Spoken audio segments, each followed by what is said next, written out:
Mirëmëngjesi të nderuar shikues, këto janë lajmet e orës 9. Instituti Kombëtar i Shëndetësisë Publike ka konfirmuar se 9 raste të variantit të ri të koronavirusit Omikron janë evidentuar tashmë në Kosovë. Sipas njoftimit, rastet kanë rezultuar nga testimi i 22 mostrave të periudhës midis 15 dhe 25 dhjetorit. Hulumtimi epidemiologjik ka treguar se 2 raste pozitive janë importuar nga Shtetet e Bashkuara të Amerikës, 2 nga Britania e Madhe, 1 nga Franca dhe 4 janë në komunën e Mitrovicës, të cilët kanë mohuar të kenë udhëtuar jashtë vendit apo se kanë pasur kontakt me dikë të ardhur nga jashtë. IKSHPK-ja ka bërtëtitur se testimet janë kryer me RT-PCR dhe kite, shtesë të pranuara nëpërmjet OBSH-s. Pas konfirmimit të rasteve, Ministria e Shëndetësisë dhe IKSHPK-ja u kanë bërë thirrje qytetarëve që t'i zbatojnë masat në fuqi dhe që të vaksinohen kundër COVID-19. Omikron është cilësuar si shumë më i përhapshëm se sa variantet e mëparshme të koronavirusit, por se shkencëtarët ende nuk e dinë saktë nëse ai shkakton sëmundje më të rëndë. Shkaku i përhapjes së shpejtë të tij, pjesa më e madhe e botës, po përballet me një valë të re të infektimeve.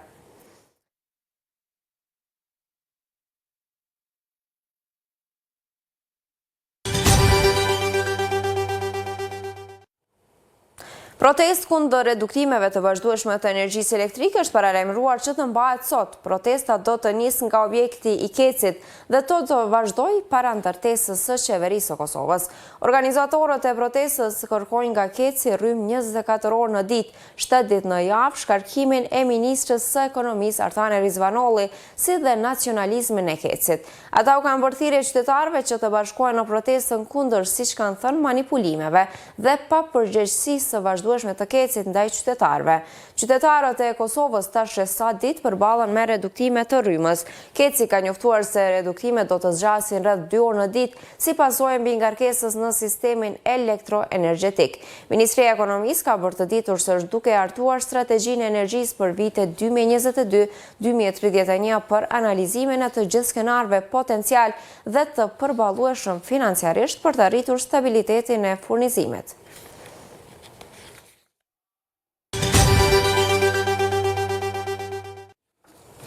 1341 shtetas afgan janë strehuar në Kosovë që nga nisja evakuimit të qytetarëve nga Afganistani pas rënies së vendit në duart e talibanëve. Kryeministri i Kosovës Albin Kurti ka bërë të ditur gjatë mbledhjes së Këshillit të Përgjithshëm të Vetëvendosjes se 1000 prej tyre tashmë janë larguar nga Kosova drejt vendeve të tjera. Kosova ka pranuar që të strehojë përkohësisht shtetas afgan pas kërkesës së Shteteve të Bashkuara të Amerikës. Qytetarët e evakuar nga Afganistani janë strehuar në vende të ndryshme të botës pas tërheqjes së forcave amerikane dhe atyre aleate nga vendi.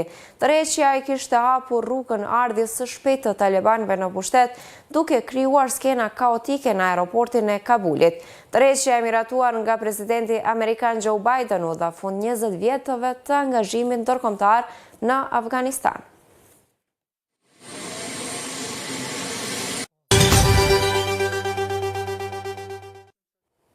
Një valë ekstreme të ftohtit ka goditur Kanadanë duke shënuar temperatura rekord të ulta që kanë bërthyer qytete të tëra në një acar të pashembullt.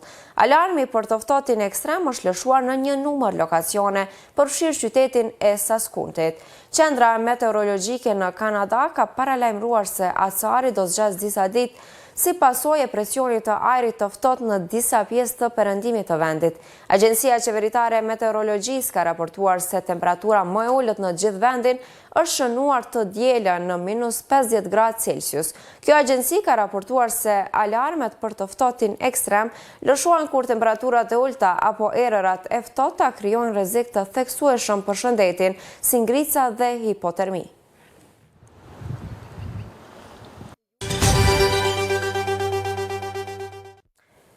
E me kuriozitetin e ditës ne përmbyllim këtë edicion. Ju faleminderit për vëmendjen, mirëmbëjtje.